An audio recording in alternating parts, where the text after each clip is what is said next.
So since matagal ako hindi nakapag-upload, isasabay ko na to. Hindi ko na siya ibebenta itong dalawang pair na to. Pinaayos ko lang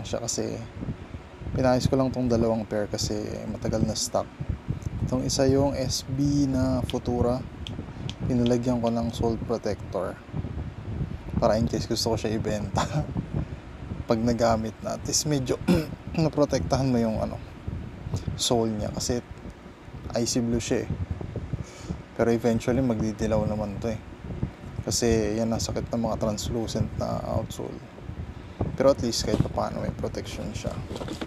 Yan, sole protector. Tapos yung isa, tagal kasing na-stock tong isa, Jordan 1 na Union Low. Kaya kung 2023 ba ito nalabas o 2022, 2023 ata, hindi ako sure. Pero yan, canvas kasi siya, so nakastock lang siya, hindi pa siya nagagamit.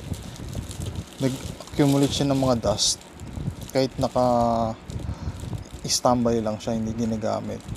So ayun, medyo nag-iba yung kulay niya, kaya pinalinis ko, pina-deep clean. Hindi ko pa nga natatanggal sa papel, sa plastic. Pero dapat tatanggalin kasi baka magkaroon ng moisture, magkakamolds yan. So yan, pina-deep clean ko siya. Luminis ba? Parang okay naman. Ayun, nabura yung pero mukhang okay naman pagkakalinis niya. Sa anong pangalan ng store na pinagtalang ko? Shoe Care Lab. Laguna pa to galing.